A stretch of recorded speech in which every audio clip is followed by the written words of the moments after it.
Ich habe hier das H1, das ist ein Mini-ITX-Gehäuse von NZXT. Ich habe das letztes Jahr das erste Mal an Computex gesehen und war hellauf begeistert von der Idee des Herstellers, weil er möchte es möglichst einfach gestalten, in diesem Gehäuse zu bauen.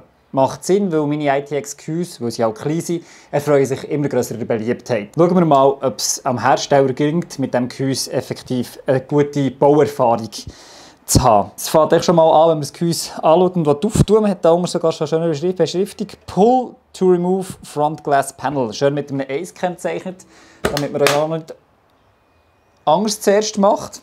Zweiter Punkt dahinter. Pull to remove back battle panel. Dritter Punkt. Slide cover up to remove off the frame. Aha.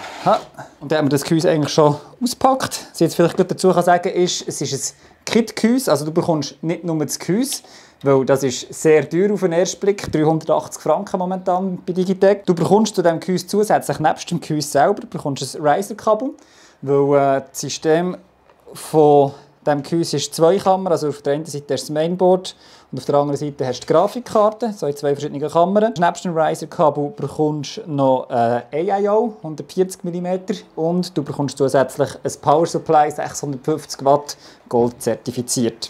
Du bekommst eine 3,5 Klinken. Du bekommst zweimal USB 3.2, eine Gen 1 und eine Gen 2. Gen 2 ist USB-C-Anschluss. Und der Power-Button da oben. Übrigens nichts sonst in grosser Packung innen, bis auf das Gehäuse. Es wird alles im Gehäuse innen geliefert. Haben wir ein Stromkabel, das ich nicht brauchen kann, weil Schuko. Dann haben wir hier diverse Kabel und Kabelbinder, die wir dann sicher später noch brauchen, wenn wir bauen. Und Adapter für die Montage von AIO auf dem Mainboard. Ich habe hier ein Rockstrix X75i Gaming, ein Mini-ITX Mainboard von Asus zur Verfügung gestellt bekommen. Und schon mal unseren Ryzen 9900X drauf verbaut, mit 16 GB RAM von HyperX Fury. Ich habe auch schon unsere SSD reingehauen. Die Kamera hier, die ich vorhin die Kartonschachtel mit dem Zubehör rausgenommen habe, ist offensichtlich für die Grafikkarte reserviert. Und darunter sieht man schon die AIO mit dem CPU-Block. Also müssen wir auf diese Seite hier.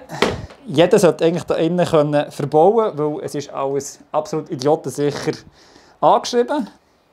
Da bei mir hier habe ich noch so eine kleine Werkbank zum Schrauben. Darum bin ich ein bisschen vorsichtig, wenn ich meine Sachen herhole, sonst finde ich sie nachher aber wieder nicht mehr aufklappen. Dann hätten wir den Radiator mitsamt Lüfter drauf, eben wie gesagt 140 mm.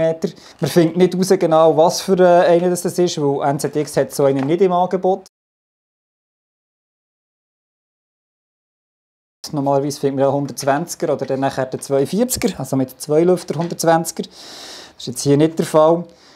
Aber auch NZX stellt ja auch AIOs her, also gehe ich mal schwer davon aus, die wird in Ordnung sein. Und auch hier das Mainboard, das dann mal an kommen, ist schön mit Styropor geschützt. Ich werde die Kabel hier mal rausnehmen. Dann haben wir die üblichen Verdächtigen für die Frontanschlüsse, Lüfter, AIO, USB-C, der Audio, genau. Was genial ist, was ich kurz zeigen kann, vielleicht auch ein bisschen von näherem, ist, NZXT liefert für das Frontpanel effektiv einfach einen kleinen Stecker. Das heisst, du hast nicht 20'000 Stecker für den Power-Button, für Reset, für HD-Lämpchen, was auch immer. Du hast einfach einen Stecker. Genial. Also effektiv alles ist darauf ausgelegt, dass es möglichst einfach ist, in diesem Gehäuse zu verbauen. Auf dem CPU-Block hast du von Anfang an schon die Wärmeleitpaste drauf. Jetzt mal wegnehmen hier. Jetzt müssen wir den Block noch vorbereiten. Sehr wahrscheinlich ist da ein Intel-Montage-Ding drauf. Das können wir mal probieren. Ich glaube, das kann man hier abziehen. Ja, genau. Wenn wir mal hier schauen. Müsste eigentlich der Weg sein. Und dann haben wir hier diverse Schrauben zum Montieren. Das sieht so nach einem Schnappverschluss aus, effektiv, dass man auch den Schnappverschluss, den AMD drauf hat, auf seinen Mainboards gerade brauchen kann. Mit der AIO. Corsair verwendet ja ein ähnliches System bei ihren AIOs.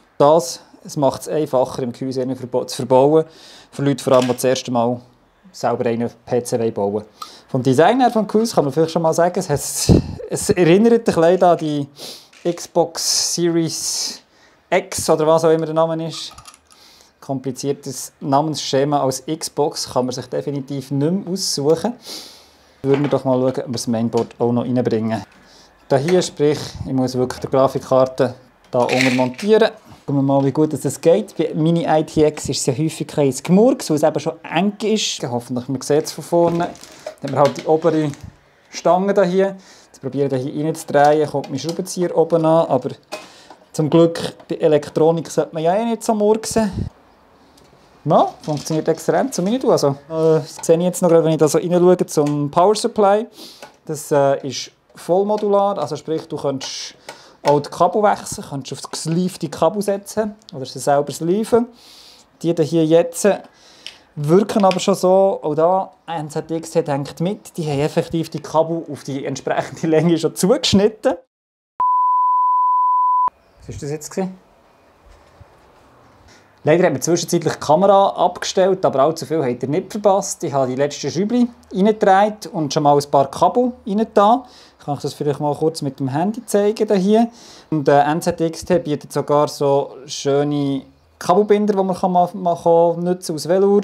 Das ist eine recht coole Sache, muss ich so sagen. Jetzt würde ich als nächstes einfach mal den CPU-Block aufschrauben. Da haben wir die Halterung von AMD dazu geliefert bekommen. Auch die habe ich schon aufgesetzt. Das ist eigentlich nicht eine grosse Sache. Bei AMD ist die Klickhalterung, die man weiter brauchen kann, die sie verwenden. Das heisst, ich muss nicht nur so auf die bestehende Halterung draufschrauben, die AIO. Und dann hat das eigentlich auch schon. Da haben wir noch die Kabel vom Lüfter und von der Pumpe, die wir auch noch anschliessen auf dem Mainboard. Wir haben das auch verbunden, da sind eigentlich alle Kabel dran. Im Prinzip sind wir jetzt schon so weit, dass wir mal probieren können, Grafikkarte zu verbinden. Dann gehen wir mal die andere Kamera über. Sprich, ich kann diese Kamera hier schließen. Jetzt muss gut aufpassen, da hat die Kabel im Weg. Aber auch da, ich kann es einfach abdrücken und es scheint zu klappen. Bis jetzt ist es einfach nur so, bei diesen Kabel dort unten ein Gemurks gewesen, aber bis jetzt muss ich sonst sagen, ist es echt komfortabel, in diesem Gehäuse zu arbeiten. Dann haben wir hier jetzt das Riser-Kabel, das wir anschliessen auf das Mainboard. Das ist auch sehr schön geschützt vom Transport her noch. Gehen wir mal wieder arbeiten. Nicht diesen Weg um sicher. Das sollte eigentlich schon drauf sein. So, dann wäre das schon drin. Dann würde ich sagen, verbauen wir jetzt die Grafikkarte hier auf dieser Seite noch ganz kurz. Sapphire Nitro Plus 5700 XT. Das sollte eigentlich bis 2,5 Slot sollte kein Problem sein.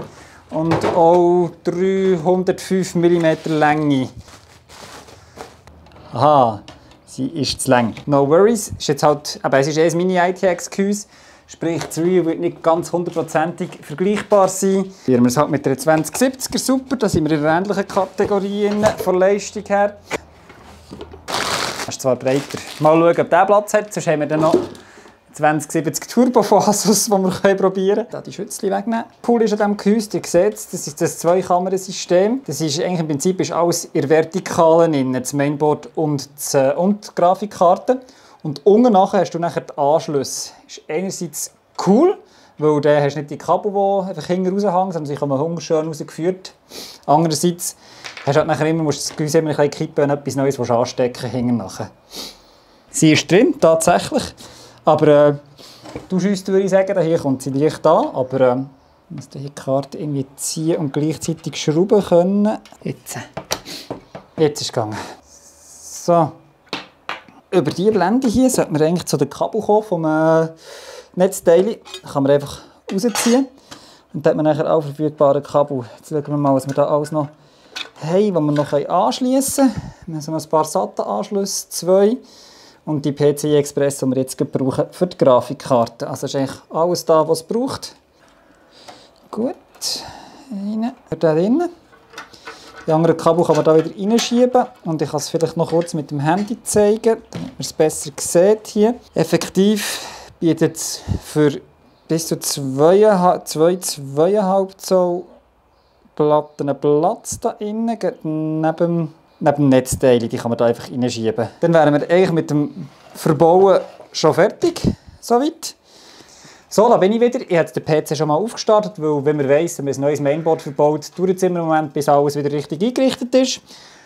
Aber, hört ihr etwas? Ganz genau, das sind die Lüfter, die jetzt am Staubfilter ankommen vom Gehäuse. Sprich, die 2070 Super ist tatsächlich ein bisschen zu breit. Die kann man also da nicht verbauen, höchstens man will auf das Staubgitter verzichten. Ich würde jetzt das nicht machen, aus dem einfachen Grund, weil ich finde, Staubgitter sind etwas enorm Gäbiges. Und aus dem anderen Grund auch, wenn man das Staubgitter wegnimmt, eventuell verfälscht der Test mit den Temperaturen ein bisschen. Darum würde ich jetzt halt nochmal runterfahren, ausbauen, die Grafikkarte, und eine 2070 Turbo rein tun, super von Asus, und es dann mit der probieren.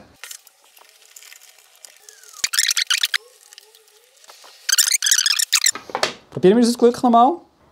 Ihr hört es, kein Gerattern. Der Lüfter kommt nicht an am Staubfilter. Ich werde jetzt wie gewöhnlich die Tests machen, die ich jedes Mal mache. Ich lasse den Stresstest Heavy Load für die CPU und Furmark gleichzeitig laufen. Und messe die Temperaturen mit dem MSI Afterburner. Oh, sehr schön. Ich liebe Bluescreens. Wer schon nicht? Wenn ich wegen der Grafikkarte warten, kommt er sehr wahrscheinlich wieder. Ich mache den Test 20 Minuten und nehme nach je 5 Minuten schaue ich mal, wie sich die Temperaturen entwickelt haben. Das sind 2 Stresstests, die sind sehr krass. Also so lang, so stark ausgelastet wird die PC im Normalfall nicht sein. Darum finde ich, ist das ein relativ guter Test, für zu schauen, wie sich die Hitze da entwickelt in diesem Gehäuse. Dann müssen wir noch den MSI starten. Jetzt läuft der PC etwa seit 5 Minuten. Ich kann euch sagen, Mainboard gibt er an 40 Grad, Hardware von 64. CPU gibt er jetzt 37 bis so 46 im Leerlauf. Wechselt halt immer wieder, wenn er etwas Kleines macht. Das Chipset ist auf 58,3 Grad. Die GPU haben wir auf 40 Grad. Also okay Temperaturen, nicht sonderlich kühl, aber auch nicht heiß. Schauen wir mal, was Furmark und Heavy Load mit dem Ganzen machen. Starten Heavy Load und dann Furmark. Ihr seht, die Temperatur für die GPU ist immer relativ gut mit 41 Grad kurz nach dem Start. Jetzt geht sie sicher relativ hoch rauf. Und bei der CPU sind wir auf 75 momentan. Ich will jetzt den Test 5 Minuten laufen, stellen wir einen Timer und dann nehme ich nach 5 Minuten die Temperatur und bin dann wieder da. So, 5 Minuten sind durch. Die Temperaturen sind recht hoch. Wir haben jetzt bei der GPU 85 und bei der CPU 81 Grad. Also es entwickelt sich da langsam eine schöne Abwärme da neben mir. Zum Vergleich, momentan messe ich hier innen bei mir in der Wohnung 23,5 Grad. Da habe ich den Eindruck, dass es ein bisschen wärmer ist geworden hier, obwohl ich das Fenster offen habe. Erstaunt mich. Ich melde mich in 5 Minuten wieder mit den nächsten Temperaturen. So, da wäre ich wieder. 10 Minuten sind rum. Man sieht, die Temperaturen sind wieder ein bisschen auf, auch die von der CPU. Die CPU ist jetzt 83 Grad, die GPU immer noch 85 Grad.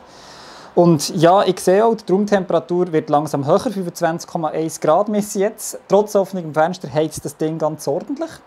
Wir nehmen jetzt Wunder, wo die Hotspots sind und probieren mal mit der Wärmebildkamera ein paar Aufnahmen zu machen. Der Armin kann das dann sicher irgendwie mirakulöserweise reinschneiden. Probieren das gerade mal. Zack, ein Bild.